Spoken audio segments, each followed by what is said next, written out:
Hello guys and welcome back to best car pics.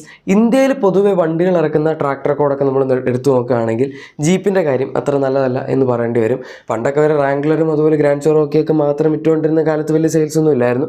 പക്ഷേ അതിനൊക്കെ ശേഷം അവർ പിന്നെ കോമ്പസ് ഇറക്കി. കോമ്പസ് 2017 ഇറക്കിയ സമയത്ത് ഭയങ്കര വലിയൊരു ബ്ലോക്ക് ബസ്റ്റർ ഹിറ്റായിരുന്നു. ആ സമയത്ത് ഏകദേശം മാർക്കറ്റ് കീഴടക്കി എന്നൊക്കെ വേണമെങ്കിൽ പറയാം. കാരണം കോമ്പസ് ഇഷ്ടം പോലെ ആൾക്കാർ വാങ്ങി.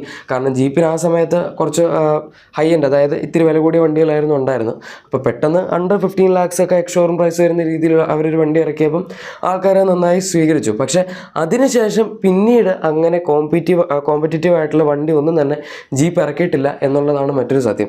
ഇടയ്ക്കിടയ്ക്ക് എന്തെങ്കിലുമൊക്കെ പുതിയ ന്യൂസ് വരും. 2021 എന്തൊക്കെ ആയിട്ട് ജീപ്പ് ജൂനിയർ എന്ന് പറഞ്ഞൊരു SUV വരുന്നതായിട്ടൊക്കെ ഒരുപാട് ന്യൂസ് ഉണ്ടായിരുന്നു.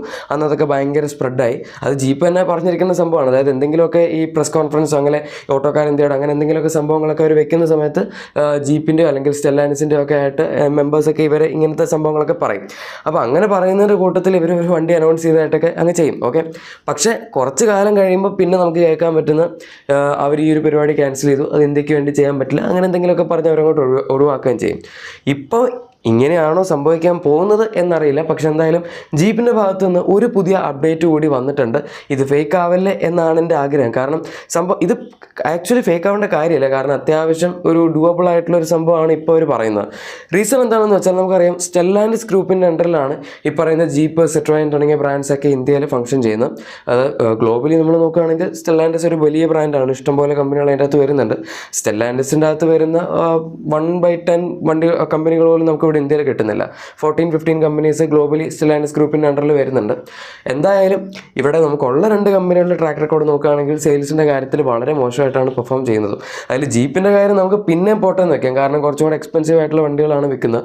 അതുകൊണ്ട് ഒരു മാസം 500 to 1000 ഇടയിലൊക്കെ വണ്ടികൾ വിറ്റാലും അവർക്ക് കമ്പാരിറ്റീവ്ലി പ്രോഫിറ്റ് കൂടുതൽ കിട്ടും. പക്ഷേ സിട്രോൻ്റെ കാര്യം എന്താണെന്ന് എനിക്കൊരു പിടുത്തമില്ല. കാരണം അവർ കുറച്ചും കൂടെ ഒരു വാല്യൂ സെഗ്മെൻറ്റിൽ കിടന്ന് കളിക്കുന്ന കമ്പനിയാണ്. അതായത് 10 lakhs അല്ലെങ്കിൽ മാക്സിമം പോയി കഴിഞ്ഞപ്പോൾ അവരുടെ C3 ആക്ട്രോസ് നോക്കുകയാണെങ്കിൽ 14 lakhs വരെയാണ് എക്സ്ഷോറൂം പ്രൈസ് വരുന്നത്. പിന്നെ C5 ആക്ട്രോസ് ഒക്കെ ഉണ്ട്. അത് പിന്നെ നിങ്ങൾ വിടുക, അതിനൊരു മാസം 5-10 ഒക്കെ സെയിൽസ് ഉള്ളൂ. അതുകൊണ്ട് അവർക്ക് പ്രത്യേകിച്ച് ഒന്നും ചെയ്യാനില്ല. അല്ലാണ്ട് അവരിപ്പോൾ മെയിൻ സ്ട്രീം ആയിട്ട് ഇറക്കിയ C3 ആണെങ്കിലും C3 ആക്ട്രോസ് ഒക്കെ ആണെങ്കിലും സെയിൽസിൻ്റെ കാര്യത്തിൽ വളരെ മോശമാണ്. C3ക്കൊക്കെ മിക്കവാറും ഒക്കെ 300, C3 ആക്ട്രോസിന് 200, 300 ആ റേഞ്ചിനടുത്തൊക്കെ ഇപ്പോൾ സെയിൽസ് കിട്ടുന്നുള്ളൂ. എന്തായാലും ഇപ്പോൾ പുതിയ അപ്ഡേറ്റ് എന്താണ് എന്ന് വെച്ചാൽ, ജീപ്പ് C3 ആക്ട്രോസ് എടുത്ത് റീബ്രാൻഡ് ചെയ്ത് ഇറക്കാൻ പോവാണ്, അല്ലെങ്കിൽ റീബാഡ്ജ് ചെയ്ത് ഇറക്കാൻ പോവാണ്. ഇതിപ്പം റീബാഡ്ജ് ചെയ്ത് ഇറക്കുന്നു എന്ന് പറഞ്ഞു കഴിഞ്ഞാൽ ഇത് രണ്ടും ഒരേ തൂവൽ പക്ഷികളാണ്. അതായത് ഒരു അമ്മ പെറ്റ മക്കളാണ് എന്ന് പറയും ഈ 2 കമ്പനികളും താൽക്കാലികമായി. അല്ലാണ്ട് നമ്മൾ എടുക്കുകയാണെങ്കിൽ ഇപ്പം ജീപ്പ് ഒരു അമേരിക്കൻ ബ്രാൻഡ്, സിട്രോയിൻ ഒരു ഫ്രഞ്ച് ബേസ്ഡ് ബ്രാൻഡ്, അങ്ങനെ നോക്കേണ്ട കാര്യമില്ല. ഇതൊക്കെ ഇപ്പോൾ ഒരു ഇറ്റാലിയൻ മാർക്കിൻ്റെ കീഴിലാണ് വരുന്നത് എന്ന് പറയാം. അതുകൊണ്ട് പലരും പല കമ്പനിയാണ്. ഇപ്പം നമ്മുടെ ഇന്ത്യയിൽ ഫോക്സ് വാഗനും സ്കോഡയൊക്കെ ചെയ്യുന്ന പോലെ ഏകദേശം ആ ഒരു പരിപാടിയാണ് ഇപ്പോൾ ജീപ്പ് ഉദ്ദേശിക്കുന്നത്. ഈ C3 എയർക്രോസ് അവർ റീബാഡ്ജ് ചെയ്ത് ഇറക്കുന്നു എന്ന് പറഞ്ഞു കഴിഞ്ഞാൽ ഈ ടൊയോട്ട ഗ്ലാൻസ് എടുത്ത് റീബാഡ്ജ് ചെയ്ത് ഇറക്കുന്ന പോലത്തെ അങ്ങനത്തെ ചീപ്പ് പരിപാടിയല്ല. ഇവർ ജീപ്പിൻ്റേതായിട്ടുള്ള ഡിസൈനിൻ്റെ DNA സംഭവങ്ങളൊക്കെ വെച്ചിട്ട് അത്യാവശ്യം കോമ്പറ്റീറ്റീവ് ആയിട്ടുള്ള ഒരു വാഹനം ഇറക്കും എന്ന് നമുക്ക് വിശ്വസിക്കാം. ഡിസൈൻ എന്തായാലും തീർച്ചയായും മാറും.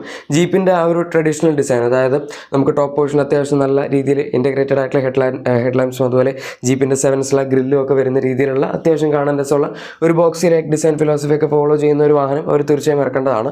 അതുപോലെ തന്നെ മൊത്തത്തിൽ ഈ വാഹനത്തിൻ്റെ ഇൻറ്റീരിയറും അതുപോലെ എക്സ്റ്റീരിയറിലും വരുന്ന ഫീച്ചേഴ്സ് അതിൽ വലിയ രീതിയിൽ തന്നെ ഇമ്പ്രൂവ്മെൻറ്റ് വരേണ്ട ആവശ്യമുണ്ട്, അല്ലെങ്കിൽ അവർ വരുത്തേണ്ട ആവശ്യമുണ്ട്. അതിൽ വരുത്തിയില്ലെങ്കിൽ പിന്നെ പ്രത്യേകിച്ച് അവർ ഈ വണ്ടി ഇറക്കിയിട്ടും ഉപയോഗമൊന്നുമില്ല. കാരണം സിട്രോയിൻ്റെ കയ്യിൽ നിന്ന് ഈ വണ്ടി പാളിപ്പോയത് അവിടെയാണ്. അവർ ബാക്കിയൊക്കെ കൊടുത്തു, വണ്ടിയുടെ ട്രാൻസ്മിഷൻ, അതുപോലെ ഗിയർ ബോക്സ്, പിന്നെന്താ നമ്മുടെ engine specifications, power, ride, handling, അങ്ങനത്തെ കാര്യങ്ങളൊക്കെ, അതായത് വണ്ടിയുടെ ബേസിക്സ് എല്ലാം അവർ നന്നാക്കി കൊടുത്തുവെങ്കിൽ പോലും ആൾക്കാർക്ക് ഇന്നത്തെ കാലത്ത് വേണ്ട കോസ്മെറ്റിക് ഫീച്ചേഴ്സോ അല്ലെങ്കിൽ ഡിസൈനോ ഈ വക കാര്യങ്ങളിലൊന്നും അവരങ്ങനെ ഒരുപാട് അറ്റൻഷൻ കൊടുത്തിരുന്നില്ല. ഡിസൈൻ ഒക്കെ പിന്നെ ഒരു ഒക്കെ ആയിട്ടുള്ളൊരു സ്റ്റൈലിംഗ് ആണെന്ന് പറയും. പക്ഷെ അത് എല്ലാവർക്കും ഇഷ്ടപ്പെട്ടുകൊള്ളുന്നില്ല കേട്ടോ. ഞാൻ ചോദിച്ച കുറച്ച് പേർക്കൊന്നും ഈ വണ്ടിയുടെ ഡിസൈൻ അത്ര ഇഷ്ടമല്ലായിരുന്നു. ഈവൻ C3യുടെ ആണെങ്കിൽ പോലും അത്ര ഇഷ്ടമല്ല. എനിക്ക് C3യുടെ ഡിസൈൻ ബാക്കിൽ നിന്നൊന്നും അത്ര ഇഷ്ടമല്ല. ഈ C3 എയർക്രോസ് വന്നപ്പോഴേക്കും പിന്നെ വലിയ കുഴപ്പമില്ല എന്ന് പറയാം. പക്ഷെ എന്നാലും അങ്ങനെ പെട്ടെന്ന് എല്ലാവർക്കും വർക്കൗട്ട് ആയിക്കോളണം എന്ന് പറയാൻ പറ്റുന്ന ഡിസൈൻ അല്ല, അത്രേ ഉള്ളൂ.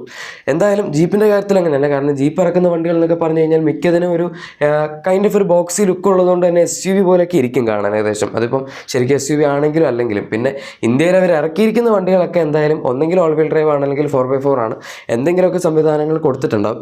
ഈ വണ്ടിയുടെ കാര്യത്തിൽ അങ്ങനെ ഉണ്ടാവുമോ എന്ന് എനിക്ക് സംശയമുണ്ട്. കാരണം ഇത് നമ്മുടെ സിട്രോയിൻ്റെ കോമൺ മോഡുലർ പ്ലാറ്റ്ഫോം അഥവാ CMP പ്ലാറ്റ്ഫോമിൽ ബേസ് ചെയ്താണ് വരാൻ പോകുന്നത്. സെയിം സാധനങ്ങളായിരിക്കും. അതായത് പ്ലാറ്റ്ഫോം ആയിക്കോട്ടെ, എഞ്ചിൻ ഓപ്ഷൻ, അതായത് നമുക്ക് സെയിം സിട്രോയിനകത്ത് കിട്ടുന്ന പ്യുവർടെക് 110 എന്ന് പറയുന്നത് പ്യൂഷേർഡ് എഞ്ചിനാണ്. 1.2 ലിറ്റർ ടർബോ പെട്രോൾ എഞ്ചിനാണ്. 110 PS പവറും 190 ന്യൂട്ടൺ മീറ്റേഴ്സിന് ടോർക്ക് മാനുവലും 205 ന്യൂട്ടൺ മീറ്റേഴ്സിന് ടോർക്ക് ഓട്ടോമാറ്റിക്കലൊക്കെ ജനറേറ്റ് ചെയ്യുന്ന ഒരു എഞ്ചിനാണ്. ആക്ച്വലി പവറിൻ്റെ കാര്യത്തിൽ നമ്മൾ നോക്കുകയാണെങ്കിൽ ഫോക്സ്വാഗൻ്റെ 1 ലിറ്റർ TSI കഴിഞ്ഞാൽ ഈ ഒരു റേഞ്ചിൽ അത്യാവശ്യം നല്ല പവറുള്ള ഒരു എഞ്ചിനായിട്ട് പറയാൻ പറ്റുന്ന ഒരു എഞ്ചിനാണ് പ്യുവർടെക് 110 എന്ന് പറയുന്ന ഒരു എഞ്ചിൻ.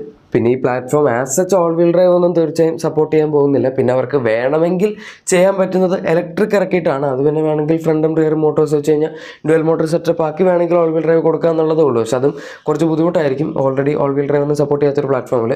പിന്നെ ഇതൊരു സ്കേറ്റ് ബോഡി ആർക്കിടെക്ചറിനായിട്ട് എന്തായാലും അവർക്ക് ഇറക്കാൻ പറ്റില്ലല്ലോ. ഓൾറെഡി പെട്രോൾ എഞ്ചിൻസ് വരുന്നൊരു പ്ലാറ്റ്ഫോമാണിത്. പിന്നെ സിട്രോയിൻ ഇന്ത്യയിൽ ഈ ഒരു പ്ലാറ്റ്ഫോം കൂടുതൽ അഡാപ്റ്റ് ചെയ്യുന്ന രീതിയിൽ അവർ നിർമ്മിച്ചപ്പം ഇലക്ട്രിക്കിനും കൂടെ വേണ്ടി കമ്പാറ്റബിൾ ആയിട്ട് ഉണ്ടാക്കിയെന്ന് മാത്രം. അതുകൊണ്ടാണ് നമുക്ക് പെട്ടെന്ന് അവരുടെ ഇലക്ട്രിക് വണ്ടികൾ കിട്ടുന്നത്. അപ്പോൾ C3യുടെ ഇലക്ട്രിക് വണ്ടി കുറച്ച് കാലം മുമ്പ് അവർ ഇറക്കിയായിരുന്നു.